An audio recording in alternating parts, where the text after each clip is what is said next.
ಅವರಿಗೆ, ಎಲ್ಲ ಎಲೆಕ್ಟ್ರಾನಿಕ್ ಮೀಡಿಯಾದ ಎಲ್ಲ ಮಾಧ್ಯಮದ ಸ್ನೇಹಿತರೆ ಹಾಗೂ ರಾಜ್ಯದ ಎಲ್ಲ ಜನತೆಗೆ ಲೋಕಸಭಾ ಚುನಾವಣೆಯ ಫಲಿತಾಂಶದ ಬಳಿಕ ಮೊದಲನೇ ಬಾರಿ ಪತ್ರಿಕಾಗೋಷ್ಠಿಯನ್ನು ಕರೆದಿರ್ತಕ್ಕಂಥದ್ದು. ಈ ದೇಶದ ಹಾಗೂ ಈ ರಾಷ್ಟ್ರದ ಚುನಾವಣೆಯ ಒಂದು ಫಲಿತಾಂಶ ಅತ್ಯಂತ ಒಂದು ಐತಿಹಾಸಿಕವಾದಂಥ ಒಂದು ತೀರ್ಪು ಭಾರತ ದೇಶದ ಪ್ರತಿಯೊಬ್ಬ ಪ್ರಜೆಯೂ ಕೂಡ ಶ್ರೀ ನರೇಂದ್ರ ಮೋದಿಜಿಯವರು ಕಳೆದ 2 ಬಾರಿ 10 ವರ್ಷಗಳ ಕಾಲ ಅವರ ಅವಧಿಯಲ್ಲಿ ಈ ದೇಶದ ಅಭಿವೃದ್ಧಿಗೋಸ್ಕರ ಸಾಕಷ್ಟು ಹೋರಾಟಗಳನ್ನೇನು ಮಾಡಿದ್ದಾರೆ, ಸಾಕಷ್ಟು ಕಾರ್ಯಕ್ರಮಗಳನ್ನೇನು ರೂಪಿಸಿದ್ದಾರೆ.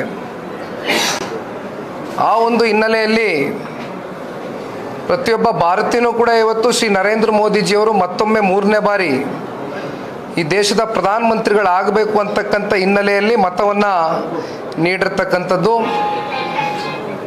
ತಮ್ಮೆಲ್ಲರಿಗೂ ಕೂಡ ಹೃದಯಪೂರ್ವಕವಾದಂಥ ಅಭಿನಂದನೆಗಳನ್ನ ಸಲ್ಲಿಸ್ತಾ, ವಿಶೇಷವಾಗಿ ನಮ್ಮ ರಾಜ್ಯದಲ್ಲಿ ಮೊದಲನೇ ಬಾರಿ ನಮ್ಮ ರಾಷ್ಟ್ರೀಯ ನಾಯಕರು, ವರಿಷ್ಠರು ಆಗಿರ್ತಕ್ಕಂಥ ರೈತ ನಾಯಕರು, ಮಾಜಿ ಪ್ರಧಾನಮಂತ್ರಿಗಳು ಶ್ರೀ ದೇವೇಗೌಡರು ಸಾಹೇಬರು ಶ್ರೀ ನರೇಂದ್ರ ಮೋದಿಜಿಯವರ ಒಂದು ನಾಯಕತ್ವವನ್ನು ಮೆಚ್ಚಿ, ಅವರ ಆಡಳಿತವನ್ನು ಮೆಚ್ಚಿ, ನಾವು ಕೂಡ ನಿಮ್ಮ ಜೊತೆಯಲ್ಲಿ ಇದ್ದೇವೆ ಅಂತಕ್ಕಂಥ ಮಾತನ್ನು ಲೋಕಸಭಾ ಚುನಾವಣೆಯ ಮುಂಚಿತವಾಗೇ NDA ಮೈತ್ರಿ ಪಕ್ಷದ ಭಾಗವಾಗಿ ರಾಜ್ಯದಲ್ಲಿ ಇರ್ತಕ್ಕಂಥ 28 ಲೋಕಸಭಾ ಕ್ಷೇತ್ರಗಳಲ್ಲೂ ಕೂಡ ಮೊದಲು ಜನತಾದಳ ಪಕ್ಷ ಹಾಗೂ ಭಾರತೀಯ ಜನತಾ ಪಾರ್ಟಿಯ ಕಾರ್ಯಕರ್ತರುಗಳು ಹೊಂದಾಣಿಕೆ ಆದ ದಿನದಿಂದನೂ ಸಮಯ ಕಮ್ಮಿ ಇತ್ತು. ಆದರೆ ಒಬ್ರಿಗೊಬ್ಬರು ಪರಸ್ಪರ ಈ ಬಾರಿ ಶ್ರೀ ನರೇಂದ್ರ ಮೋದಿಜಿಯವರು ಈ ದೇಶದ ಪ್ರಧಾನಮಂತ್ರಿಗಳಾಗಬೇಕು ಅಂತಕ್ಕಂಥ ಹಿನ್ನೆಲೆಯಲ್ಲಿ ಸಾಕಷ್ಟು ಪ್ರಾಮಾಣಿಕವಾಗಿ ಕೆಲಸವನ್ನು ಮಾಡಿರ್ತಕ್ಕಂಥದ್ದು, ಅತ್ಯಂತ ಆರೋಗ್ಯಕರವಾದಂಥ ಚುನಾವಣೆಯನ್ನು ನಡೆಸಿರ್ತಕ್ಕಂಥ ಹಿನ್ನೆಲೆಯಲ್ಲಿ 19 ಸ್ಥಾನ ಮೊದಲನೇದಾಗಿ ಇವತ್ತು ರಾಜ್ಯದ 7.5 ಕೋಟಿ ಕನ್ನಡಿಗರಿಗೆ ಇವತ್ತು ಜನತಾದಳ ಪಕ್ಷದ ಯುವ ಕಾರ್ಯಕರ್ತನಾಗಿ ತಮ್ಮೆಲ್ಲರಿಗೂ ಕೂಡ ಅಭಿನಂದನೆಗಳು, ಧನ್ಯವಾದಗಳನ್ನ ಸಲ್ಲಿಸಲಿಕ್ಕೆ ಇಷ್ಟಪಡ್ತೇನೆ.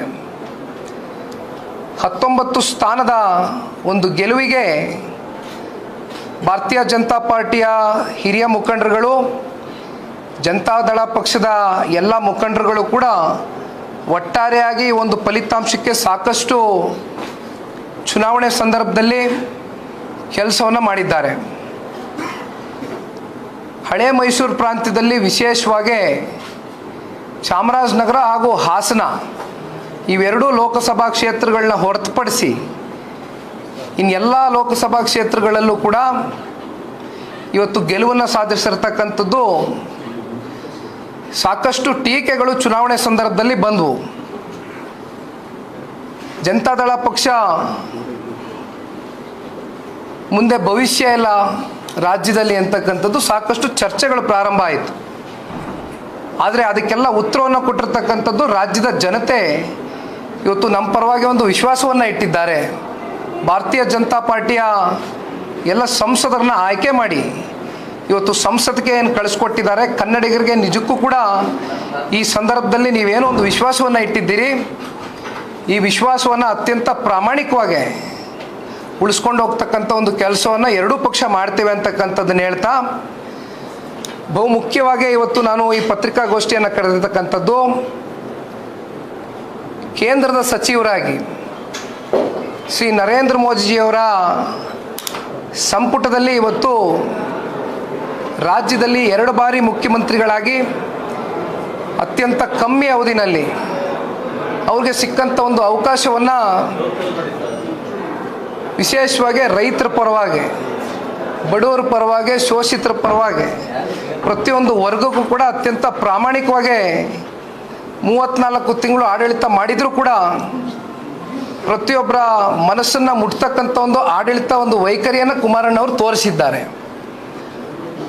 ಬಹುಶಃ ಆ ಒಂದು ಹಿನ್ನೆಲೆಯಲ್ಲಿ ದೇಶದ ಗೌರವಾನ್ವಿತ ಪ್ರಧಾನಮಂತ್ರಿಗಳು, ಕೇಂದ್ರದ ರಾಷ್ಟ್ರೀಯ ನಾಯಕರುಗಳು ಗುರುತಿಸಿ ಮಾನ್ಯ ಕುಮಾರಣ್ಣ ಅವರ ದೀರ್ಘಕಾಲದ ರಾಜಕಾರಣದ ಒಂದು ಅನುಭವ ಏನಿದೆ, ಆ ಅನುಭವನ ಗುರುತಿಸಿ ಇವತ್ತು ನಮ್ಮ ರಾಜ್ಯವನ್ನು ಕಟ್ತಕ್ಕಂಥದ್ದಕ್ಕೆ, ನಮ್ಮ ದೇಶವನ್ನು ಕಟ್ತಕ್ಕಂಥದ್ದಕ್ಕೆ ಇವತ್ತು ಅತ್ಯಂತ ಒಂದು ದೊಡ್ಡ ಇವತ್ತು ಸ್ಥಾನವನ್ನು ಇವತ್ತು ಮಾನ್ಯ ಕುಮಾರಣ್ಣ ಅವ್ರಿಗೆ ಏನು ಕೊಟ್ಟಿದ್ದಾರೆ.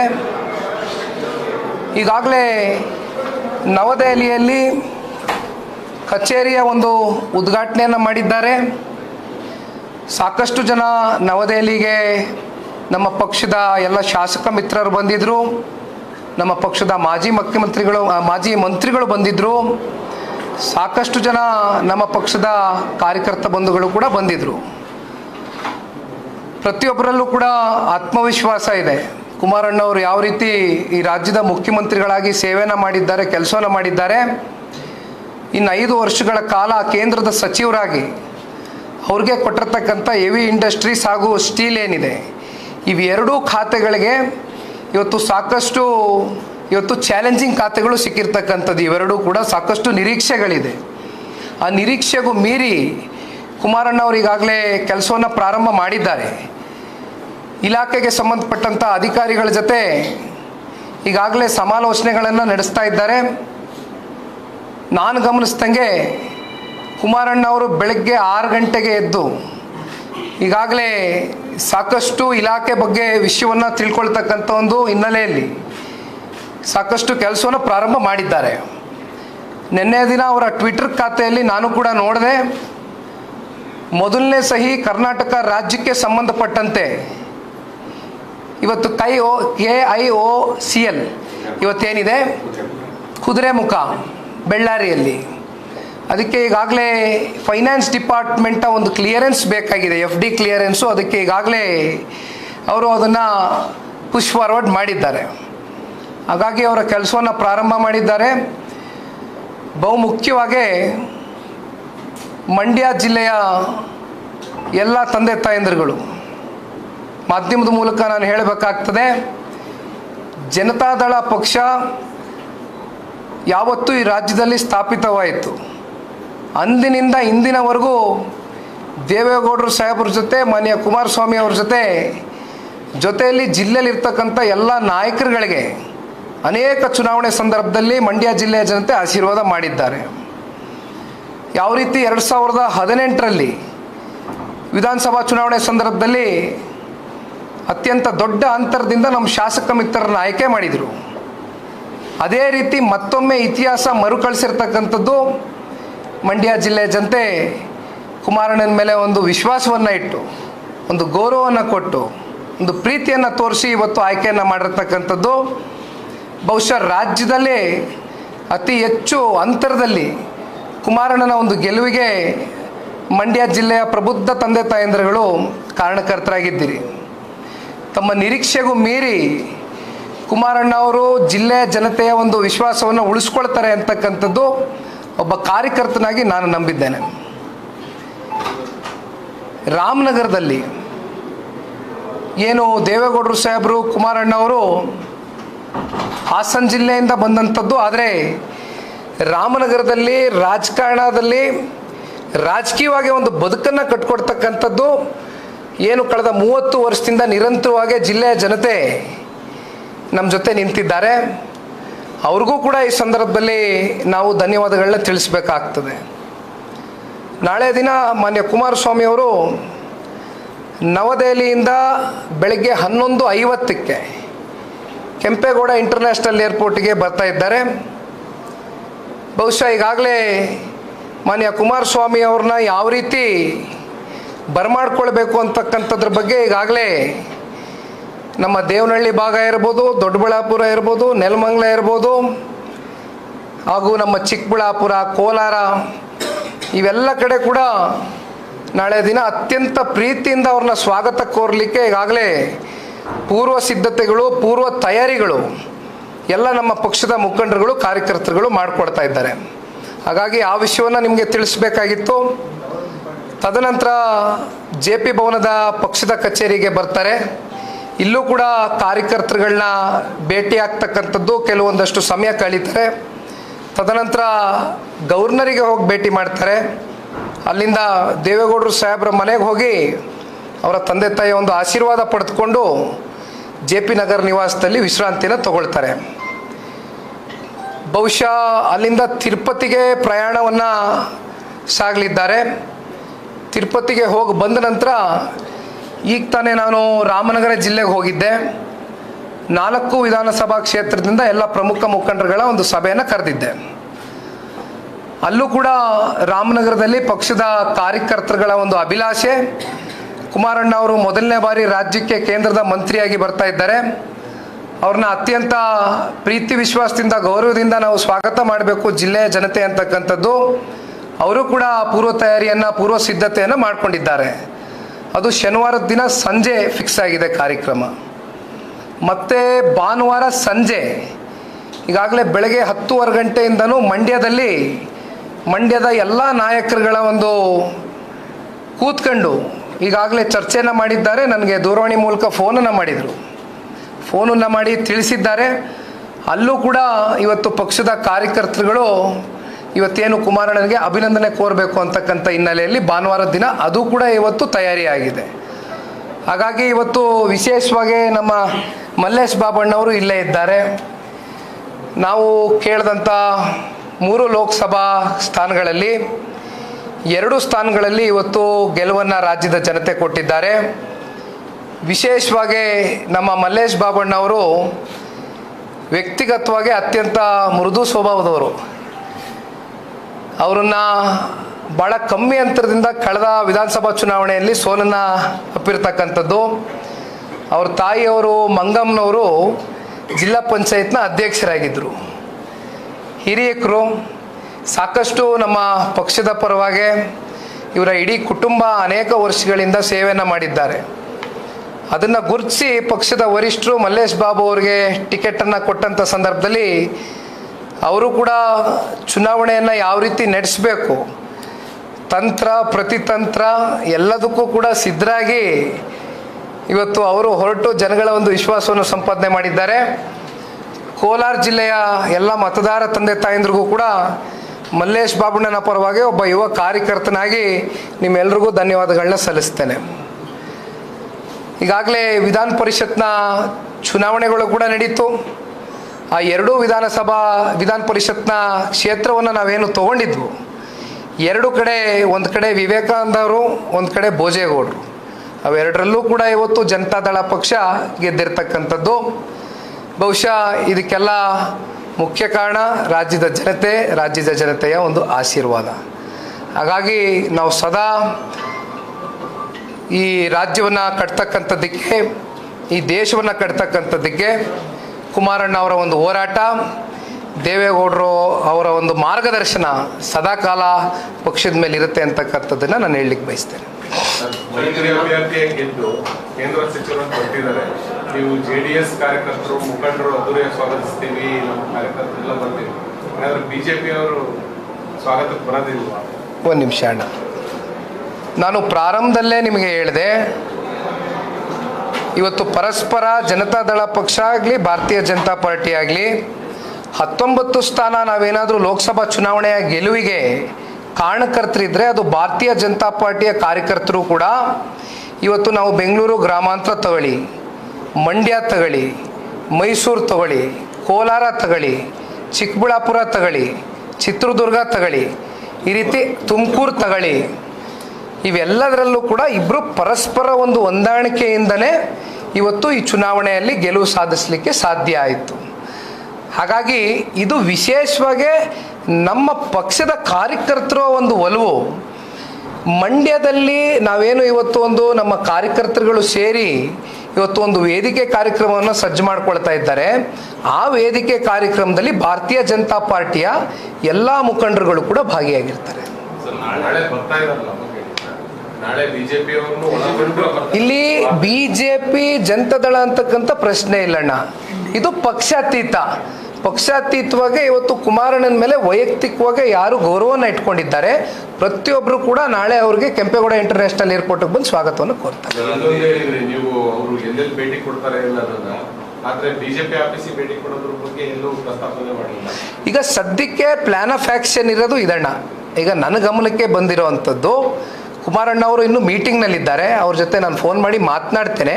ಆದರೆ ಸದ್ಯದ ಜನತಾದಳ ಪಕ್ಷದ ಒಂದು ಮಟ್ಟಿಗೆ ಪ್ಲಾನ್ ಆಫ್ ಆಕ್ಷನ್ ಇರ್ತಕ್ಕಂಥದ್ದು ಇದು.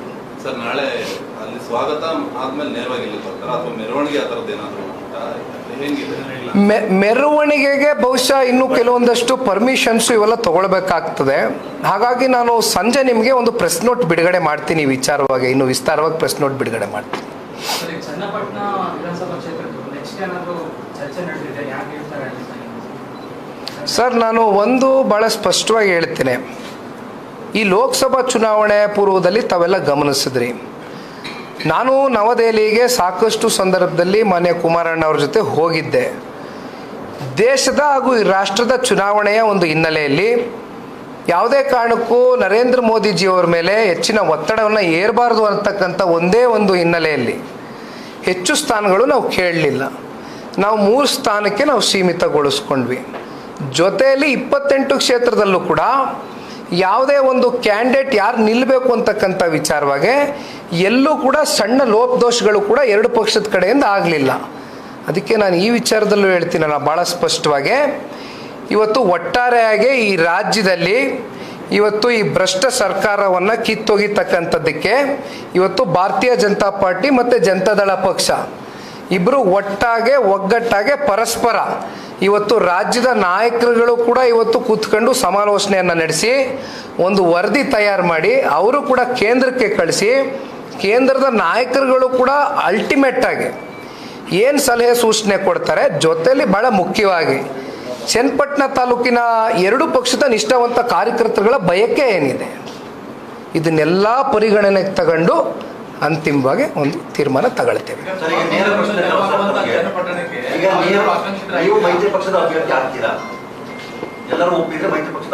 ನೋಡಿ ಅಣ್ಣ, ಇವಾಗ ಸದ್ಯದ ಮಟ್ಟಕ್ಕೆ ಇವೆಲ್ಲ ವಿಚಾರಗಳು ಅಪ್ರಸ್ತುತ. ಈಗ ಇನ್ನೂ 3 ಉಪಚುನಾವಣೆಗಳು ಈ ರಾಜ್ಯದಲ್ಲಿ ನಡಿಬೇಕಾಗಿದೆ, ಅದರಲ್ಲಿ ಚನ್ನಪಟ್ಟಣನೂ ಸೇರಿದೆ. ಹಾಗಾಗಿ ಸಮಯ ಸಂದರ್ಭ ಬಂದಾಗ ಇದನ್ನೆಲ್ಲ ಕೂತ್ಕೊಂಡು ಚರ್ಚೆ ಮಾಡೋಣ. ಇದು ಅಪ್ರಸ್ತುತ. ಆಮೇಲೆ ultimately decision has to be made from Delhi and state BJP and state JDS. ಇದ್ರ ಬಗ್ಗೆ ನಾನು ಇವತ್ತು ಚರ್ಚೆ ಮಾಡಲ್ಲ. Thank you. CP ಯೋಗೀಶ್ವರ್ ಅವರು ಕೂಡ ಹಲವಾರು ವರ್ಷಗಳಿಂದ ಚನ್ನಪಟ್ಟಣದಲ್ಲಿ ಗುರುತಿಸ್ಕೊಂಡು ಅವ್ರದ್ದಾದಂಥ ಸೇವೆಯನ್ನು ಸಲ್ಲಿಸಿದ್ದಾರೆ. ಜೊತೆಯಲ್ಲಿ ಇವತ್ತು ಗ್ರಾಮಾಂತರದ ವಿಚಾರಕ್ಕೆ ಸಂಬಂಧಪಟ್ಟಂತೆ ಇವತ್ತು ನಮ್ಮ ಪಕ್ಷದ ನಮ್ಮ ಜೇಮುತ್ತಣ್ಣ ಅವರೆಲ್ಲ ಬಂದ್ರೆಲ್ಲ ಒಳಗಡೆ ಹೋದ್ರೇನು, ನಮ್ಮ ಪಕ್ಷದ ಎಲ್ಲ ಮುಖಂಡರುಗಳಿರ್ಬೋದು, CP ಯೋಗೀಶ್ವರ್ ಅವರು ಇರ್ಬೋದು, ಅವರ ಬೆಂಬಲಿಗರಿರ್ಬೋದು, ಅತ್ಯಂತ ಪ್ರಾಮಾಣಿಕವಾಗಿ ಕೆಲಸವನ್ನು ಮಾಡಿದ್ದಾರೆ. ಮಂಜುನಾಥ್ರವರ ಒಂದು ಗೆಲುವಿಗೆ ಇವತ್ತೇನು 21,000 ಅಂತರ ಇವತ್ತು ನಮಗೆ ಚನ್ನಪಟ್ಟಣದಲ್ಲಿ ಸಾಧಿಸಿದ್ದೀವಿ. ಅದಕ್ಕೆ CP ಯೋಗೀಶ್ವರ್ ಅವರು ಸಾಕಷ್ಟು ಶ್ರಮವನ್ನು ವಹಿಸಿದ್ದಾರೆ, ನಮ್ಮ ಪಕ್ಷದವರು ಸಾಕಷ್ಟು ಶ್ರಮವನ್ನು ವಹಿಸಿದ್ದಾರೆ. ಕುಮಾರಸ್ವಾಮಿ ಅವರು ಇವಾಗ ಕೇಂದ್ರ ಸಚಿವರಾಗಿದ್ರು. ಈಗ ಇಲ್ಲಿದ್ದಾಗ ರಾಜ್ಯದ ವಿರುದ್ಧ ಅಥವಾ ಯಾವುದೇ ಸರ್ಕಾರದ ವಿರುದ್ಧ ಹೋರಾಟಗಳನ್ನು ಗಟ್ಟಿದ್ದಾನೆ, ಅವರು ದನಿ ಸ್ವಲ್ಪ ಕೇಳಿಸ್ತಿದ್ರು. ಈಗ ಅವರು ದೆಹಲಿ ರಾಜಕಾರಣದ ಬಗ್ಗೆ ಗಮನ ಹರಿಸಬೇಕು. ಇಲ್ಲಿ ನಿಖಿಲ್ ಕುಮಾರಸ್ವಾಮಿ ಅವರ ಪಾತ್ರ ಮುಂದಿನ ದಿನಗಳಲ್ಲಿ ಏನಿರುತ್ತೆ ಅಂತ ಸರ್, ಈ ಪಕ್ಷ ಕಟ್ಟೋದ್ರಲ್ಲಿ ಮುಂದಿನ ದಿನಗಳಲ್ಲಿ ಯಾವ ರೀತಿ ಇರುತ್ತೆ? ನಾನು ನೇರವಾಗಿ ರಾಜ್ಯಾಧ್ಯಕ್ಷ ಸ್ಥಾನಕ್ಕೆ ಕುಮಾರಸ್ವಾಮಿ ಅವರು ರಾಜೀನಾಮೆ ಕೊಡ್ತಾರೆ, ಆ ಸ್ಥಾನಕ್ಕೆ ನೀವು ಬರ್ತೀರಾ ಅನ್ನೋ ಚರ್ಚೆ ಇದೆ. ಹೌದಾ? ನೇರವಾಗಿ ಪ್ರಶ್ನೆ. ನನಗೆ ಈಗಾಗಲೇ ಪಕ್ಷ ಒಂದು ಸ್ಥಾನ ಕೊಟ್ಟಿದ್ದಾರಣ್ಣ. ಯುವಕರನ್ನ ಸೆಳಿತಕ್ಕಂಥದ್ದಕ್ಕೆ, ಇವತ್ತು ಸಂಘಟನೆ ಮಾಡ್ತಕ್ಕಂಥದ್ದಕ್ಕೆ ಪಕ್ಷದ ಪರವಾಗಿ ಈಗಾಗಲೇ ನನಗೆ ಒಂದು ಸ್ಥಾನ ಕೊಟ್ಟಿದ್ದಾರೆ, ಯುವ ಜನತಾದಳದ ರಾಜ್ಯಾಧ್ಯಕ್ಷ ಸ್ಥಾನ. ಹಾಗಾಗಿ ನಾನು ಇಡೀ ರಾಜ್ಯವನ್ನು ಪ್ರವಾಸ ಮಾಡ್ತಕ್ಕಂಥದ್ದು ಪ್ರಾರಂಭ ಮಾಡ್ತಾ ಇದ್ದೇನೆ. ಜೊತೆಯಲ್ಲಿ ಇವತ್ತು ಸಾಕಷ್ಟು ಜನ ಹಿರಿಯ ಮುಖಂಡರುಗಳು ನಮ್ಮ ರಾಜ್ಯದಲ್ಲಿ, ನಮ್ಮ ಪಕ್ಷದಲ್ಲಿ ಇದ್ದಾರೆ. ಇವತ್ತು ವಿಶೇಷವಾಗಿ ನಮ್ಮ ಕೋರ್ ಕಮಿಟಿಯ ಅಧ್ಯಕ್ಷರಾಗಿರ್ತಕ್ಕಂಥ GT ದೇವೇಗೌಡರು ಸಾಹೇಬರು, ಸಾಕಷ್ಟು ಹಿರಿಯಕರಿದ್ದಾರೆ, ಅನುಭವಿಗಳಿದ್ದಾರೆ. ಅದೇ ರೀತಿ ಇವತ್ತು ನೀವು ನಾಡಗೌಡರು ತಗೊಳ್ಳಿ, ಬಂಡಪ್ಪಣ್ಣ ತಗೊಳ್ಳಿ, ಸುರೇಶ್ ಬಾಬಣ್ಣ ಅವ್ರು ತಗೊಳ್ಳಿ, ಸಾಕಷ್ಟು ಜನ ಇವತ್ತು ನಮ್ಮ ಪಕ್ಷದಲ್ಲಿ ಅನುಭವಸ್ಥರಿದ್ದಾರೆ. ಅವರ ಜೊತೆಯಲ್ಲಿ ಇವತ್ತು ಒಂದು ಪಕ್ಷವನ್ನು ಕಟ್ತಕ್ಕಂಥ ಜವಾಬ್ದಾರಿ ಇವತ್ತು ನನ್ನ ಮೇಲೆ ಹೆಚ್ಚಾಗಿದೆ, ಸತ್ಯ. ಅವ್ರ ಜೊತೆಯಲ್ಲಿ ಅವರ ಸಲಹೆಗಳು, ಅವರ ಸೂಚನೆಗಳು ಇವನ್ನೆಲ್ಲ ಪಡೆದುಕೊಂಡು ಪ್ರತಿಯೊಬ್ಬರನ್ನೂ ವಿಶ್ವಾಸಕ್ಕೆ ತಗೊಂಡು ಹೋಗ್ತಕ್ಕಂಥದ್ದು ಮುಂದಿನ ದಿನಗಳಲ್ಲಿ ನಿಖಿಲ್ ಕುಮಾರಸ್ವಾಮಿ ಮಾಡ್ತಾನೆ. ಡಿ ಕೆ ಸುರೇಶ್ ಅವರು ಮಾತಾಡಿದ್ದಾರೆ ಸಿದ್ಧ ಇದ್ದೀರಿ ರಾಜ್ಯಾಧ್ಯಕ್ಷ ಆಗೋದಕ್ಕೆ? ಅದು ಈಗ ಅಪ್ರಸ್ತುತ ಅಣ್ಣ. ಈಗ ಸದ್ಯದ ಮಟ್ಟಕ್ಕೆ ಕುಮಾರಸ್ವಾಮಿ ಅವರು ರಾಜ್ಯಾಧ್ಯಕ್ಷರಾಗಿದ್ದಾರೆ. ಆಮೇಲೆ ನಾನು ಸಿದ್ಧ ಇದ್ದೀನಿ, ನಾನು ಸಿದ್ಧ ಇಲ್ಲ ಅಂತಕ್ಕಂಥದ್ದು ಪ್ರಶ್ನೆ ಅಲ್ಲ ಇಲ್ಲಿ. ಅಂತಿಮವಾಗಿ ಪಕ್ಷದ ಒಂದು ಹಿತಾಸಕ್ತಿಯಿಂದ, ಪಕ್ಷದ ಒಂದು ಬೆಳವಣಿಗೆಗೋಸ್ಕರ ಅಲ್ಟಿಮೇಟಾಗಿ ಪಕ್ಷದ ರಾಷ್ಟ್ರಾಧ್ಯಕ್ಷರಿದ್ದಾರೆ, ತುಂಬ ಜನ ನಾಯಕರುಗಳಿದ್ದಾರೆ, ಆಮೇಲೆ ಕೋರ್ ಕಮಿಟಿಯ ಸದಸ್ಯರುಗಳಿದ್ದಾರೆ. ಈ ವಿಷಯ ಕೂತ್ಕೊಂಡು ಮೀಟಿಂಗ್ಗಳು ಮಾಡಿ ಸಾಕಷ್ಟು ವಿಷಯಗಳನ್ನ ಅಳೆದು ಸುರಿದು ತೀರ್ಮಾನಗಳು ತಗೊಳ್ಬೇಕು. ಸದ್ಯದ ಮಟ್ಟಿಗೆ ನನ್ನ ಗಮನದಲ್ಲಿದ್ದಂಗೆ ಇಲ್ಲ. ಅಂದ್ರೆ ಪದಾಧಿಕಾರಿಗಳನ್ನ ರೀಶಫಲ್ ಮಾಡೋದು, ಈಗ ಚುನಾವಣೆಯಲ್ಲಿ ತುಂಬಾ ಜನ ಕೆಲಸ ಮಾಡಿರುವಂತಹ ಕಾರ್ಯಕರ್ತರು ಇರ್ತಾರೆ, ಅವರು ಒಂದಷ್ಟು ಆಕಾಂಕ್ಷಿಗಳಿರ್ತಾರೆ, ಆ ರೀತಿ ಪದಾಧಿಕಾರಿಗಳನ್ನ ರೀಶಫಲ್ ಮಾಡುವಂತ. ಬಹುಶಃ ನನ್ನ ಗಮನದಲ್ಲಿದ್ದಂಗೆ ಪದಾಧಿಕಾರಿಗಳು ಪೇರೆಂಟಲ್ ಬಾಡಿ ಇರ್ಬೋದು, ಯುವ ಘಟಕ ಇರ್ಬೋದು, ಇದನ್ನ ಡಿಸಾಲ್ವ್ ಮಾಡಿ ಮತ್ತೊಮ್ಮೆ ಪುನರ್ರಚನೆ ಮಾಡಬೇಕು ಅಂತಕ್ಕಂಥ ಚಿಂತನೆ ಈಗಾಗಲೇ ಪ್ರಾರಂಭ ಆಗಿದೆ. ಸರ್, ಡಿ ಕೆ ಸುರೇಶ್ ಅವರು ಮಾತಾಡಿದ್ದಾರೆ, ರಾಮನಗರ ಮತ್ತು ಚನ್ನಪಟ್ಟಣ ಎರಡು ಕಣಗಳಿದ್ದಂತೆ ಕುಮಾರಸ್ವಾಮಿ ಹೇಳಿದ್ದಾರೆ. ಅಂತಿಮವಾಗಿ ಚನ್ನಪಟ್ಟಣವನ್ನು ಉಳಿಸ್ಕೊಳ್ತಾರೆ, ಕೇಂದ್ರ ಸಚಿವ ಸ್ಥಾನಕ್ಕೆ ಅವರು ರಾಜೀನಾಮೆ ಕೊಡ್ತಾರೆ, ಮಂಡ್ಯ ಕೂಡ ರಾಜೀನಾಮೆ ಕೊಡ್ತಾರೆ ಅಂತ ಹೇಳಿದ್ದಾರೆ. ಸುರೇಶ್ ಅವರ ವಿಷಯವಾಗಿ ಹೆಚ್ಚಾಗಿ ನಾನು ಪ್ರತಿಕ್ರಿಯೆ ಕೊಡಲಿಕ್ಕೆ ಇಷ್ಟಪಡೋದಿಲ್ಲ. ಈಗ ಅವರು ಹೇಳಿದ್ದಕ್ಕೆಲ್ಲ ನಾವು ಉತ್ತರ ಕೊಟ್ಕೊಂಡು ಹೋಗ್ಬೇಕು ಅಂತಕ್ಕಂಥದ್ದೇನಿಲ್ಲ. ನಾವು ಈ ರಾಜ್ಯವನ್ನು ಕಟ್ತಕ್ಕಂಥ ಕೆಲಸ ಮಾಡ್ತೇವೆ. ಈ ದೇಶದಲ್ಲಿ ಇವತ್ತು ಶ್ರೀ ನರೇಂದ್ರ ಮೋದಿಜಿಯವರು ಅವರ ಒಂದು ನಾಯಕತ್ವದಡಿ, ಅವರ ಒಂದು ಸಂಪುಟದಲ್ಲಿ ಇವತ್ತು ಕುಮಾರಣ್ಣನಿಗೆ ಈ ದೇಶವನ್ನು, ಈ ರಾಜ್ಯವನ್ನು ಕಟ್ತಕ್ಕಂಥ ಒಂದು ಅವಕಾಶ ಕೊಟ್ಟಿದ್ದಾರೆ. ಅದನ್ನು ಕುಮಾರಣ್ಣವರು ಬಳಕೆ ಮಾಡ್ಕೊಂಡು ರಾಜ್ಯದ ಜನತೆ ಪರವಾಗಿ ಕೆಲಸವನ್ನು ಮಾಡ್ತಾರೆ. ನಿಖಿಲ್ ಸರ್, ಈಗ ನಿಮ್ಮ ಪಕ್ಷ ಬರೀ ಹಳೆ ಮೈಸೂರು ಭಾಗ ಸೀಮಿತ ಹಳೆ ಆರೋಪಣೆ ಇದೆ, ಹೊಸ ಆರೋಪ ಅಲ್ಲ. ನಿಮ್ಮನ್ನು ಸೇರಿಸ್ಕೊಂಡೆ ನೀವು ರಾಜ್ಯದ ಯುವ ಘಟಕದ ಅಧ್ಯಕ್ಷರಾಗಿ ಉತ್ತರ ಕರ್ನಾಟಕದ ಭಾಗ ನೀವು ಪ್ರವಾಸ ಮಾಡೇ ಇಲ್ಲ. ಈಗ ಇತ್ತೀಚೆಗೆ ನಿಮ್ಮ ಅಪ್ಪಾಜಿಯವರು ಹೇಳಿದ್ದಾರೆ, ನಾವು ಉತ್ತರ ಕರ್ನಾಟಕ ಕೂಡ ನಾವು ಪಕ್ಷ ಇದು ಮಾಡ್ತಿರ್ತೇವೆ, ಅದು ಸದೃಢ ಮಾಡ್ತೇವೆ. ನಿಮ್ಮ ಯಾವ ರೀತಿಯ ಸಂಘಟನೆ ಪ್ಲಾನ್? ಕರ್ನಾಟಕ ರಾಜ್ಯ ಅಂದಮೇಲೆ ಹಳೆ ಮೈಸೂರು ಪ್ರಾಂತ್ಯಕ್ಕೆ ಮಾತ್ರ JDS ಸೀಮಿತ ಆಗಿಲ್ಲ, ನಾನು ಒಪ್ಕೊಳ್ತೇನಣ್ಣ. ಹಳೆ ಮೈಸೂರು ಪ್ರಾಂತ್ಯದಲ್ಲಿ ಅತಿ ಹೆಚ್ಚು ಶಕ್ತಿಯನ್ನು ಇವತ್ತು ದೇವೇಗೌಡರು ಸಾಹೇಬರ ನಾಯಕತ್ವದ ಮೇಲೆ, ಕುಮಾರಣ್ಣನ ನಾಯಕತ್ವದ ಮೇಲೆ, ನಮ್ಮೆಲ್ಲರ ಆಯಾ ಜಿಲ್ಲೆಯ ನಾಯಕರುಗಳ ಮೇಲೆ ಜನ ಒಂದು ವಿಶ್ವಾಸ ಇಟ್ಟಿದ್ದಾರೆ. ಚುನಾವಣೆ ಸಂದರ್ಭದಲ್ಲಿ ಅತಿ ಹೆಚ್ಚು ಒಲವು ಹಳೆ ಮೈಸೂರು ಪ್ರಾಂತ್ಯದಲ್ಲಿ ವ್ಯಕ್ತವಾಗಿರ್ತಕ್ಕಂಥದ್ದು ನಮ್ಮ ಕಣ್ಮುಂದೆ ಇದೆ. ಹಾಗಂದ ಮಾತ್ರಕ್ಕೆ ನಾವು ಉತ್ತರ ಕರ್ನಾಟಕವನ್ನು ನಿರ್ಲಕ್ಷ್ಯ ಮಾಡ್ತೀವಿ ಅಂತಕ್ಕಂಥ ಪ್ರಶ್ನೆ ಇಲ್ಲ. ಉತ್ತರ ಕರ್ನಾಟಕದಲ್ಲೂ ಕೂಡ ನಮ್ಮ ಪ್ರವಾಸವನ್ನು ಕೈಗೊಳ್ತೇವೆ. ಇನ್ನು 4 ವರ್ಷಗಳ ಕಾಲ ಮುಂದಿನ ವಿಧಾನಸಭಾ ಚುನಾವಣೆಯ ಒಂದು ದೃಷ್ಟಿಕೋನದಲ್ಲಿ ಇಟ್ಕೊಂಡು ಈ ಪಕ್ಷದ ಸಂಘಟನೆಗೆ ಇಡೀ ರಾಜ್ಯದ ಮೂಲೆಯಲ್ಲೂ ಕೂಡ ಇವತ್ತು ನಾನಾಗಲಿ ನಮ್ಮ ಪಕ್ಷದ ಮುಖಂಡರುಗಳಾಗಲಿ ಕೆಲಸವನ್ನು ಪ್ರಾರಂಭ ಮಾಡ್ತೇವೆ. ಸರ್, ಈಗ ಈ ಚುನಾವಣೆಯಲ್ಲಿ ಈಗ ತಾವು ಇಷ್ಟೊತ್ತು ಗೆದ್ದಿದ್ದ ಕ್ಷೇತ್ರಗಳ ಬಗ್ಗೆ ಹೇಳಿದ್ರೆ ಜನತೆಗೆ ಧನ್ಯವಾದ ಹೇಳಿದ್ರಿ. ಈ ಚುನಾವಣೆ ನಿಮಗೆ ಸಿಹಿ ಕಹಿ ಎರಡು ಕೊಟ್ಟಿದೆ. ಹಾಸನದಲ್ಲೂ ಕೂಡ ಸೋತಿದ್ದೀರಿ. ಹಾಸನದಲ್ಲಿ ಮುಂದಿನ ದಿನಗಳಲ್ಲಿ ಪಕ್ಷವನ್ನ ಸಂಘಟನೆಗೊಳಿಸುವಂತ ನಿಟ್ಟಿನಲ್ಲಿ ಏನ್ ಮಾಡಬೇಕು? ಹಾಸನದ ಮಟ್ಟಿಗೆ ಮಾತನಾಡೋದಾದರೆ ಒಂದು ರೀತಿ ಅನಿರೀಕ್ಷಿತವಾದಂಥ ಒಂದು ಬೆಳವಣಿಗೆ. ನಾವು ಯಾರೂ ಕೂಡ ಊಹೆ ಮಾಡ್ಕೊಂಡಿರಲಿಲ್ಲ ಈ ರೀತಿಯಾದಂಥ ಒಂದು ಫಲಿತಾಂಶ ಹೊರಗೆ ಬರ್ಬೋದು ಅಂತ. ಆದರೆ ಇವತ್ತು ಪ್ರಜಾಪ್ರಭುತ್ವದ ಈ ಒಂದು ವ್ಯವಸ್ಥೆಯಲ್ಲಿ ಚುನಾವಣಾ ರಾಜಕಾರಣದಲ್ಲಿ ಕೆಲವೊಂದಷ್ಟು ಸಂದರ್ಭದಲ್ಲಿ ಗೆಲುವು ಸೋಲು ಅಂತಕ್ಕಂಥದ್ದು ಸರ್ವೇ ಸಾಮಾನ್ಯ. ಮಾನ್ಯ ದೇವೇಗೌಡರು ಸಾಹೇಬರು ಕೂಡ ಇತಿಹಾಸದಲ್ಲಿ ಸೋತಿರ್ತಕ್ಕಂಥ ಉದಾಹರಣೆಗಳಿದೆ. ನಾವು ಸೋತಿದ್ದೀವಿ ಅಂದ ಮಾತ್ರಕ್ಕೆ ಕೈ ಕಟ್ಕೊಂಡು ಮನೆಯಲ್ಲಿ ಕೂತ್ಕೊಂಡು ಬೇಸರ ಮಾಡಿಕೊಂಡು ಕೂರ್ತಕ್ಕಂಥ ಪ್ರಶ್ನೆ ಇಲ್ಲ. ಹಾಸನ ಜಿಲ್ಲೆಯಲ್ಲಿ ಇವತ್ತು ಸಾಕಷ್ಟು ಜನ, ಲಕ್ಷಾಂತರ ಜನ ಕಾರ್ಯಕರ್ತರುಗಳು ಪಕ್ಷವನ್ನು ನಂಬ್ಕೊಂಡಿದ್ದಾರೆ. ಅವರ ಪರವಾಗಿ ಪಕ್ಷದ ನಾಯಕರುಗಳು ಸದಾಕಾಲ ನಾವಿದ್ದೇವೆ. ಮುಂದಿನ ದಿನಗಳಲ್ಲಿ ಯಾಕೆ ಈ ರೀತಿ ಆಯಿತು, ನಮ್ಮಿಂದ ಏನಾದರೂ ಲೋಪದೋಷಗಳಾಗಿದೆಯಾ ಅಂತಕ್ಕಂಥದ್ದನ್ನು ಆತ್ಮವಿಮರ್ಶೆ ನಮ್ಮಲ್ಲೇ ಮಾಡಿಕೊಂಡು ಪಕ್ಷವನ್ನು ಜಿಲ್ಲೆಯಲ್ಲಿ ಮತ್ತೊಮ್ಮೆ ಪುನಃ ಕಟ್ತಕ್ಕಂಥ ಕೆಲಸವನ್ನು ಪ್ರಾರಂಭ ಮಾಡ್ತೇವೆ.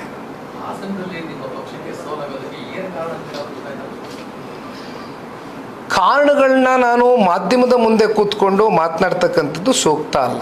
ಈ ಆತ್ಮವಿಮರ್ಶೆ ಅಂತಕ್ಕಂಥದ್ದು ಏನು ಹೇಳಿದೆ, ಇದನ್ನು ಪಕ್ಷದ ಚೌಕಟ್ಟಿನಲ್ಲಿ ಕೂತ್ಕೊಂಡು ನಾವು ಆತ್ಮವಿಮರ್ಶೆಯನ್ನು ಮಾಡಿಕೊಂಡು ಮುಂದೆ ಯಾವ ರೀತಿ ಪಕ್ಷವನ್ನು ಜಿಲ್ಲೆಯಲ್ಲಿ ಕಟ್ಟಬೇಕು ಹೊಸದಾಗಿ ಅಂತಕ್ಕಂಥದ್ರ ಬಗ್ಗೆ ಚಿಂತೆ ಮಾಡ್ತೇವೆ. ಅದ್ರ ಬಗ್ಗೆ ನಾನೇನು ಪ್ರತಿಕ್ರಿಯೆ ಕೊಡಲ್ಲ. ಮುಗಿದೋಗಿರ್ತಕ್ಕಂಥ ವಿಚಾರ, ಅವಕಾಶ ಕೊಟ್ಟಿದ್ದರು, ಕ್ಯಾಂಡಿಡೇಟ್ ಆಗಿದ್ದರು, ಜನ ಮತ ನೀಡಿದ್ದಾರೆ, ಏನೋ ಒಂದು ನಡೆದು ಹೋಗಿದೆ ಘಟನೆ. ಅದ್ರ ಬಗ್ಗೆ ನಾನು ಹೆಚ್ಚಾಗಿ ಮಾತನಾಡೋದಕ್ಕೆ ಹೋಗೋದಿಲ್ಲ.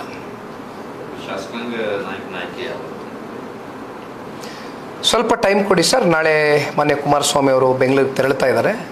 ಬಹುಶಃ ಒಂದೆರಡು ದಿನದಲ್ಲಿ ಹೇಳ್ತೇವೆ. ಸರ್, ಈಗ ಚಿತ್ರನಟ ದರ್ಶನ್ ಅವರು ಅರೆಸ್ಟ್ ಆಗಿದ್ದಾರೆ. ರೇಣುಕಾಸ್ವಾಮಿ ಅವರು ಕೊಲೆಯಾಗಿದೆ ಸರ್. ನಾಯಕ ಅಂತ ಹೇಳ್ತಿದ್ದಾರೆ. ಏನೋ ಪ್ರಕ್ರಿಯೆ ಪೊಲೀಸರು ಕ್ರಮ ಕೈಗೊಳ್ತಾ ಇದ್ದಾರೆ. ಆದರೆ ಇವರೇ ಅಲ್ಲೇ ಮಾಡಿ ಸಾಯಿಸಿದ್ದಾರೆ ಅನ್ನೋ ಆಪಾದನೆ. ಈಗಾಗಲೇ ಈ ವಿಷಯವಾಗಿ ತನಿಖೆ ಪ್ರಾರಂಭ ಆಗಿದೆ.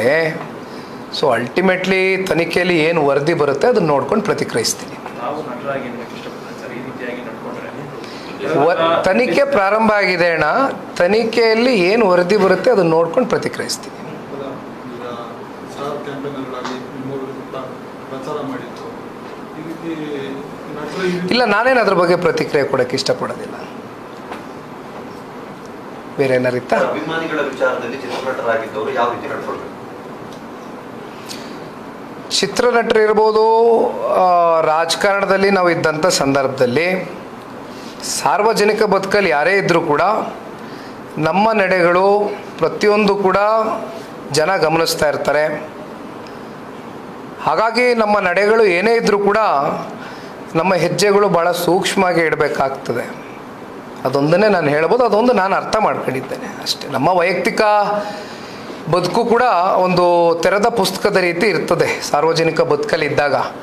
ಹಾಗಾಗಿ ನಮ್ಮ ವೈಯಕ್ತಿಕ ಬದುಕಲ್ಲೂ ಕೂಡ ನಾವು ಮತ್ತೊಬ್ಬರಿಗೆ ಆದರ್ಶವಾಗಿ ಬದುಕ್ತಕ್ಕಂಥದ್ದಕ್ಕೆ ನಾವು ಕೂಡ ಪ್ರಾಮಾಣಿಕವಾಗಿ ಪ್ರಯತ್ನ ಮಾಡಬೇಕಷ್ಟೆ.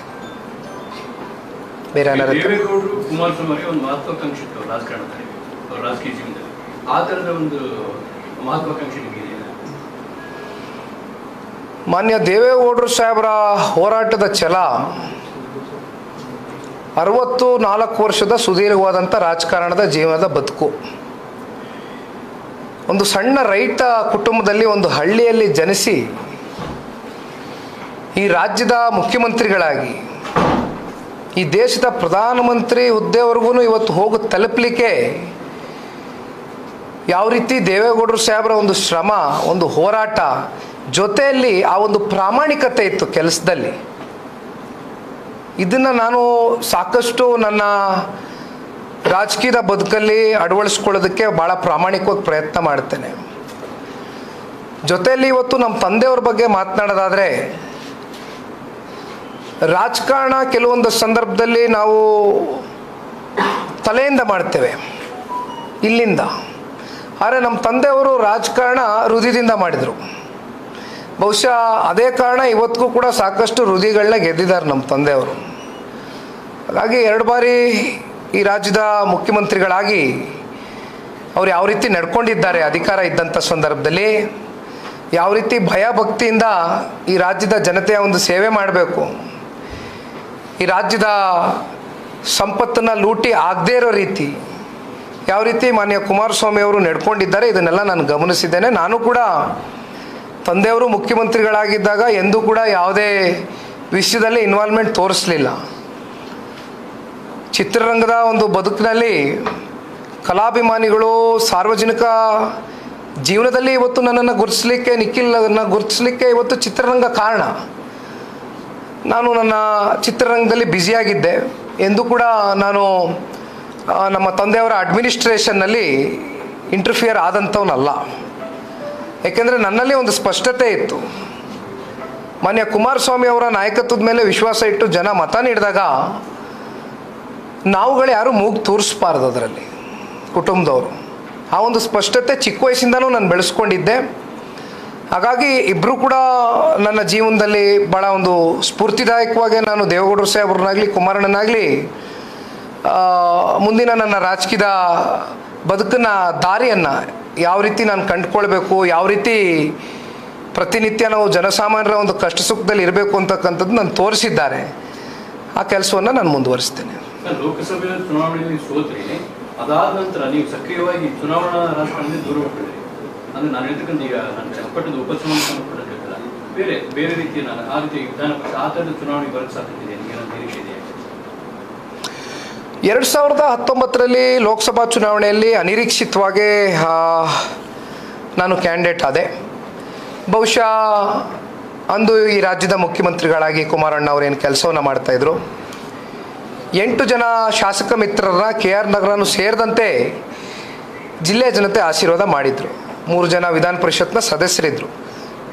ಎಲ್ಲೋ ಒಂದು ಕಡೆ ಎಲ್ಲ ನಮ್ಮ ನಾಯಕರುಗಳ ಒಂದು ಮನಸ್ಸಿನಲ್ಲಿ ಮುಖ್ಯಮಂತ್ರಿಗಳ ಮಗ ಒಬ್ಬ ಯುವ ನಾಯಕನಾಗಿ ನಮ್ಮ ಜೊತೆಯಲ್ಲಿ ಹೆಜ್ಜೆ ಹಾಕಿದಂಥ ಸಂದರ್ಭದಲ್ಲಿ ಜಿಲ್ಲೆಯ ಒಂದು ಅಭಿವೃದ್ಧಿಗೆ, ಸಮಗ್ರ ಅಭಿವೃದ್ಧಿಗೆ ನಾವೆಲ್ಲ ಕೆಲಸವನ್ನು ಮಾಡ್ಬೋದು ಅಂತಕ್ಕಂಥ ಹಿನ್ನೆಲೆಯಲ್ಲಿ ನನಗೊಂದು ಅವಕಾಶ ಮಾಡಿಕೊಟ್ರು ಪಕ್ಷ.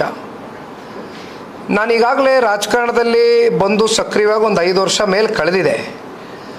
ಆದರೆ ಇಷ್ಟು ದಿನಗಳ ಕಾಲ ಚಿತ್ರರಂಗದಲ್ಲೂ ನಾನಿದ್ದೆ, ಚಿತ್ರಗಳನ್ನೂ ನಟಿಸ್ತಾ ಇದ್ದೆ ಮಧ್ಯದಲ್ಲಿ. ಎಲ್ಲೋ ಒಂದು ಕಡೆ ನಾನು ಮೊನ್ನೆ ದಿನ ಒಂದು ಹೇಳಿಕೆ ಕೊಟ್ಟೆ. ಆ ಹೇಳಿಕೆಗೂ ಕೂಡ ನಾನು ಮತ್ತೆ ಮಾರನೇ ದಿನ ಒಂದು ಕ್ಲಾರಿಫಿಕೇಷನ್ನ ಕೊಟ್ಟೆ. ಒಬ್ಬ ಚಿತ್ರನಟನಾಗಿ ಸದ್ಯದ ಮಟ್ಟಕ್ಕೆ ನಾನು ಒಂದು ವಿರಾಮವನ್ನು ತಗೊಳ್ಳಿಕ್ಕೆ ಇಷ್ಟಪಡ್ತೇನೆ. ಕಾರಣ, ರಾಜಕಾರಣ ಅಂತಕ್ಕಂಥದ್ದೇ ಒಂದು ದೊಡ್ಡ ಜವಾಬ್ದಾರಿ. ಅದರಲ್ಲೂ ಒಂದು ಪ್ರಾದೇಶಿಕ ಪಕ್ಷವನ್ನು ಕಟ್ಟಿ ಆ ಪ್ರಾದೇಶಿಕ ಪಕ್ಷವನ್ನು ಉಳಿಸ್ಕೊಂಡು ಬೆಳೆಸ್ಕೊಂಡು ಕಟ್ಕಕ್ಕೆ ಹೋಗ್ತಕ್ಕಂಥದ್ದೇ ಒಂದು ದೊಡ್ಡ ಚಾಲೆಂಜು. ಹಾಗಾಗಿ ಇತ್ತೀಚೆಗೆ ನನ್ನ ಜವಾಬ್ದಾರಿಗಳನ್ನ ನಾನು ಭಾಳ ಗಂಭೀರವಾಗಿ ತೊಗೊಂಡಿದ್ದೀನಿ. ಹಾಗಾಗಿ ನಾನು ಇನ್ನೂ ಹೆಚ್ಚು ಸಕ್ರಿಯವಾಗಿ ಈ ಪಕ್ಷದ ಸಂಘಟನೆ ವಿಚಾರವಾಗಿ ನನ್ನ ಸಮಯವನ್ನು ಮೀಸಲಿಡ್ತೇನೆ. ದೇವೇಗೌಡರು 80ರ ದಶಕದ ನಂತರ ತಗೊಂಡಿರ್ತಕ್ಕಂಥ ಈ ಪ್ರಾದೇಶಿಕ ಪಕ್ಷದ ಚಾಲೆಂಜ್ ಇದೆಯಲ್ಲ, ಕುಮಾರಸ್ವಾಮಿ ಅವರು ಅಷ್ಟು ಪರಿಣಾಮಕಾರಿ ತಗೊಂಡಂತ ಒಂದು ಆರೋಪ ಇದೆ ಒಂದ್ ಕಡೆ. ಯಾಕಂದ್ರೆ ಇಡೀ ರಾಜ್ಯದಲ್ಲಿ ನೋಡಿ, ನಿಮ್ಮ ದೇವದುರ್ಗ ಇದೆ, ಅಗ್ರಗೊಂಡ ಇದೆ, ನಿಮ್ಮ ಉತ್ತರ ಕರ್ನಾಟಕದ ಅನೇಕ ಭಾಗಗಳು, ಕೆಲವು ಭಾಗಗಳು ಇದೆ ನಿಮ್ಮ ಶಾಸಕರು. ಅಂದ್ರೆ ಪಕ್ಷವನ್ನ ನೀವು ಬೇರೆ ಮಟ್ಟದಲ್ಲಿ ಕಟ್ಟಲಿಕ್ಕೆ ಅವಕಾಶ ಇದ್ರೂ ಕೂಡ ಎಲ್ಲ ಒಂದ್ ಕಡೆ ಫೇಲ್ಯೂರ್ ಆಗ್ತಿದೆ ಅನ್ಸುತ್ತೆ. ನೀವು ಆ ನಿಟ್ಟಿನಲ್ಲಿ ಏನ್ ಮಾಡಕ್ಕಾಗಲ್ಲ? ಮಾನ್ಯ ದೇವೇಗೌಡರು ಸಾಹೇಬರ ಜೊತೆಯಲ್ಲಿ ಸಾಕಷ್ಟು ಜನ ಮುಖಂಡರುಗಳು ಇದ್ದರು. ಅವರೆಲ್ಲ ಜನತಾದಳ ಪಕ್ಷದಿಂದ ಬೆಳೆದು ಬೇರೆ ಬೇರೆ ಪಕ್ಷಗಳಿಗೆ ಅವರ ರಾಜಕೀಯ ಭವಿಷ್ಯವನ್ನು ರೂಪಿಸ್ಕೊಳ್ಳಿಕ್ಕೆ ತೀರ್ಮಾನ ತಗೊಂಡು ಹೋದರು. 2004ರಿಂದ ಈಚೆಗೆ ಈಗಾಗಲೇ ಸರಿಸುಮಾರು 20 ವರ್ಷಗಳು ಕಳೆದಿದೆ.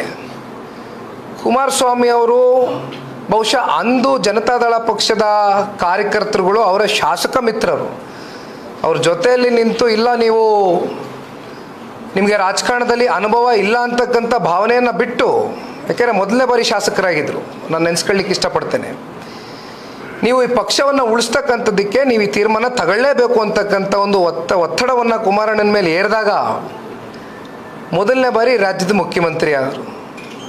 20 ತಿಂಗಳಲ್ಲಿ ಅವರ ಒಂದು ಕಾರ್ಯಕ್ರಮಗಳು, ಕಾರ್ಯವೈಖರಿ ಇವತ್ತಿಗೂ ಕೂಡ ಮನೆ ಮಾತಾಗಿದೆ, ಹೃದಯಗಳನ್ನ ಮುಟ್ಟಿದೆ.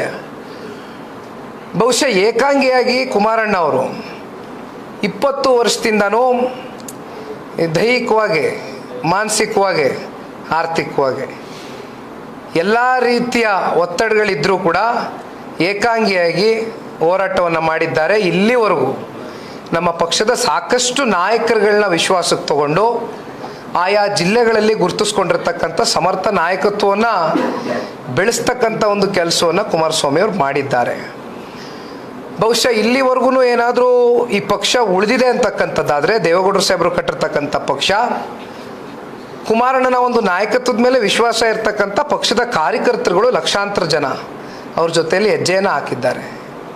ಬಹುಶಃ ಇನ್ನು ಮುಂದೆ ಈಗ ಅವರು ಕೇಂದ್ರದ ಸಚಿವರಾಗಿ ನಾನು ಪ್ರಾರಂಭದಲ್ಲಿ ಹೇಳ್ದಂಗೆ 2 ಖಾತೆಗಳು ಇವತ್ತು ಹುಡುಗಾಟದ ಖಾತೆಗಳಲ್ಲ. ಅದು ಎಂದೂ ಕೂಡ ಕುಮಾರಣ್ಣ ಅವರು ಷರತ್ತನ್ನು ಹಾಕಿ NDA ಮೈತ್ರಿಕೂಟದ ಭಾಗವಾಗಿ ಹೋದಂಥವ್ರಲ್ಲ. ಅನಿರೀಕ್ಷಿತವಾಗಿ ಇವತ್ತು ಅವ್ರಿಗೆ ಒಂದು ಜವಾಬ್ದಾರಿಯನ್ನು ಇವತ್ತು ಹೆಗಲ ಮೇಲೆ ಹೊರಿಸಿರ್ತಕ್ಕಂಥದ್ದು. ಹಾಗಾಗಿ ರಾಜ್ಯದಲ್ಲಿ ನಾವೆಲ್ಲರೂ ಕೂಡ ಇವತ್ತು ನಾಯಕರುಗಳು, ಎಲ್ಲರೂ ಕೂಡ ಇವತ್ತು ಕುಮಾರಣ್ಣನ ರೀತಿಯಲ್ಲಿ ಈ ಪಕ್ಷವನ್ನು ಇನ್ನೂ ಬಲಿಷ್ಠವಾಗಿ ಮುಂದಿನ ದಿನಗಳಲ್ಲಿ ಕಟ್ತಕ್ಕಂಥ ಒಂದು ಪ್ರಾಮಾಣಿಕ ಕೆಲಸವನ್ನು ಮಾಡ್ತೇವೆ. ಬೇಡಿಕೆಗಳು ಇಟ್ಟಿರಲಿಲ್ಲಣ್ಣ, ಯಾವುದೇ ಬೇಡಿಕೆಗಳಾಗಲಿ ಷರತ್ತುಗಳಾಗಲಿ ಕುಮಾರಸ್ವಾಮಿ ಅವರು ಇಟ್ಟಿರಲಿಲ್ಲ ಚುನಾವಣೆಗಿಂತ ಮುಂಚಿತವಾಗಿ. ಬಹುಶಃ ಎಲ್ಲೋ ಒಂದು ಕಡೆ ಮಾನ್ಯ ಕುಮಾರಣ್ಣ ಅವ್ರಿಗೆ ರೈತರ ಮೇಲೆ ಇರ್ತಕ್ಕಂಥ ಒಂದು ಕಾಳಜಿ, ಒಂದು ಬದ್ಧತೆ ಅನೇಕ ಸಂದರ್ಭದಲ್ಲಿ ಮುಖ್ಯಮಂತ್ರಿಗಳಾದಂಥ ಸಂದರ್ಭದಲ್ಲಿ ರೈತರ ಸಾಲ ಮನ್ನಾ ಮಾಡಿರ್ತಕ್ಕಂಥ ಉದಾಹರಣೆ ಇದೆ. ಇವೆಲ್ಲವನ್ನು ಗಮನದಲ್ಲಿಟ್ಕೊಂಡು ರೈತರ ಬಗ್ಗೆ ಹೆಚ್ಚಿನ ಚಿಂತನೆ ಇರ್ತಕ್ಕಂಥ ನಾಯಕರು ಕೃಷಿ ಮಂತ್ರಿ ಆದರೆ ಒಂದು ಅನುಕೂಲ ವಾತಾವರಣ ಕ್ರಿಯೇಟ್ ಆಗ್ತದೆ ಅಂತಕ್ಕಂಥದ್ದು ಸಾಕಷ್ಟು ನಮ್ಮ ಮಂಡ್ಯ ಜಿಲ್ಲೆಯಲ್ಲಿ ವಿಶೇಷವಾಗಿ ಕಾರ್ಯಕರ್ತರುಗಳ ಒಂದು ಭಾವನೆ ಆಗಿತ್ತು. ಅಷ್ಟೇ ಬಿಟ್ಟರೆ ಯಾವುದೇ ಕಾರಣಕ್ಕೂ ಯಾವುದೇ ಖಾತೆಗಳ ಬಗ್ಗೆ ಚರ್ಚೆ ಮಾಡಿರಲಿಲ್ಲ. ಸಿ ಪಿ ಯೋಗೇಶ್ವರ್ ಆಕಾಂಕ್ಷಿ ಆಗಿದ್ದಾರೆ ಅಂತ ಹೇಳಿದ್ರು. ಈಗ ಒಂದು ವೇಳೆ ಮೈತ್ರಿ ಪಕ್ಷಗಳು ಅವ್ರನ್ನೇ ಕ್ಯಾಂಡಿಡೇಟ್ ಮಾಡಿದ್ರೆ ಅದು ಗೆಲುವಿಗೆ ಶ್ರಮಿಸ್ತಾರೆ. ಒಟ್ಟಾರೆಯಾಗಿ ಈ ದೇಶದಲ್ಲಿ, ಈ ರಾಜ್ಯದಲ್ಲಿ ಕಾಂಗ್ರೆಸ್ ಪಕ್ಷವನ್ನು ಕಿತ್ತೊಗಿಬೇಕು ಅಂತಕ್ಕಂಥದ್ದು ಜನತಾದಳ ಪಕ್ಷ ಹಾಗೂ ಭಾರತೀಯ ಜನತಾ ಪಾರ್ಟಿಯ ತೀರ್ಮಾನ. ಇತ್ತೀಚಿನ ದಿನಗಳಲ್ಲಿ ಗಮನಿಸ್ತಾ ಇದ್ದೆ, ಏನು 5 ಗ್ಯಾರಂಟಿಗಳ ಒಂದು ಹಿನ್ನೆಲೆಯಲ್ಲಿ ಸರ್ಕಾರವನ್ನು ರಚನೆ ಮಾಡ್ತಾರೆ ಕಾಂಗ್ರೆಸ್ನವರು. ಎಲ್ಲೋ ಒಂದು ಕಡೆ ಲೋಕಸಭಾ ಚುನಾವಣೆಯಲ್ಲಿ ಹಿನ್ನಡೆ ಆಗ್ತಾ ಇದ್ದಂಗೆ ಆ 5 ಗ್ಯಾರಂಟಿಗಳನ್ನ ರದ್ದು ಮಾಡ್ತೇವೆ, ನೀವು ಮತ ನೀಡಲಿಲ್ಲ ಅಂತಕ್ಕಂಥ ವಿಚಾರವೂ ಕೂಡ ಚುನಾವಣೆ ಸಂದರ್ಭದಲ್ಲಿ ಪ್ರಸ್ತಾವನೆ ಮಾಡಿದರು ಹಲವಾರು ನಾಯಕರುಗಳು. ಈಗ ಮತ್ತೆ ಆ ಚರ್ಚೆಗಳು ಪ್ರಾರಂಭ ಆಗಿದೆ. 5 ಗ್ಯಾರಂಟಿಗಳನ್ನ ರದ್ದು ಮಾಡೋಣ, ಏಕೆಂದರೆ ಈ 5 ಗ್ಯಾರಂಟಿಗಳು ಕೊಟ್ಟರು ಜನ ನಮ್ಮ ಕೈ ಹಿಡಿಲಿಲ್ವಲ್ಲ ಅಂತಕ್ಕಂಥದ್ದು ಉದ್ದಟತನದ ಮಾತುಗಳು ಇವತ್ತು ಕಾಂಗ್ರೆಸ್ ಪಕ್ಷದ ಸರ್ಕಾರ ಇವತ್ತೇನು ಮಾತನಾಡ್ತಾ ಇದ್ದಾರೆ. ಬಹುಶಃ ಇಂಥ ಒಂದು ಸರ್ಕಾರ ಕನ್ನಡಿಗರು ಕೂಡ ಇವತ್ತು ಭಾಳ ಅಸಮಾಧಾನವಾಗಿದ್ದಾರೆ. ಹಾಗಾಗಿ ನಮ್ಮ ಹೋರಾಟ ಕಾಂಗ್ರೆಸ್ ವಿರುದ್ಧವಾಗಿ, ನಮ್ಮ ಕ್ಷೇತ್ರಕ್ಕೆ ಸೀಮಿತ ಅಷ್ಟೇ ಅಲ್ಲ, ರಾಜ್ಯಕ್ಕೆ ಮತ್ತು ದೇಶಕ್ಕೆ ಇದು ನಮ್ಮ ಹೋರಾಟ ಕಾಂಗ್ರೆಸ್ ವಿರುದ್ಧವಾಗಿ. ಥ್ಯಾಂಕ್ ಯು ಅಣ್ಣ. ಮಾತಾಡೋಣ ಮುಂದಕ್ಕೆ, ಈಗಲೇ ಎಲ್ಲ ಕೇಳಿದ್ರೆ ಅಲ್ಲಲ್ಲೇ ಬರ್ತೀರಲ್ಲ. Thank you.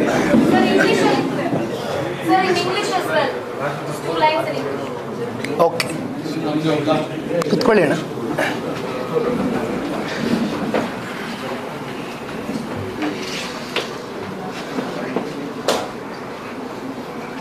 Recently, the mandate of the people for the country's election has been very clear. We have all witnessed Sri Narendra Modi ji's governance, his administration, and to build this country again the third time, people of our country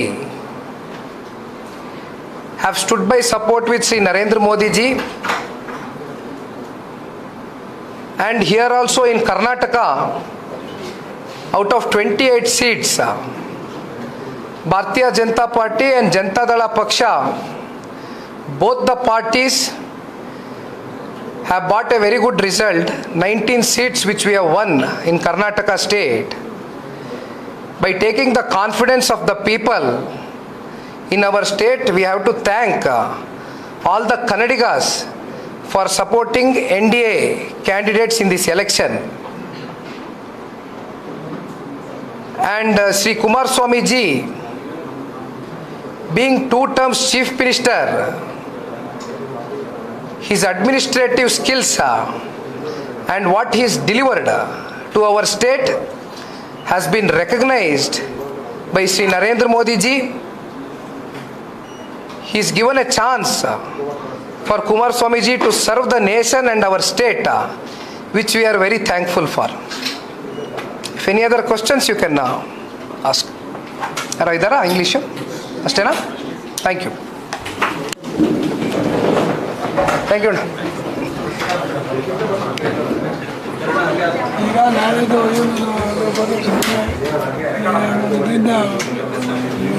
ಮಾತಾಡ್ತೀನಿ ಬನ್ನಿ ಅಣ್ಣ, ಅಲ್ಲೇ ರೂಮಲ್ಲಿ ಮಾತಾಡೋಣ ಫ್ರೀಯಾಗೆ. ಬನ್ನಿ ಮಲ್ಲೇಶ್ ಬಾಬು.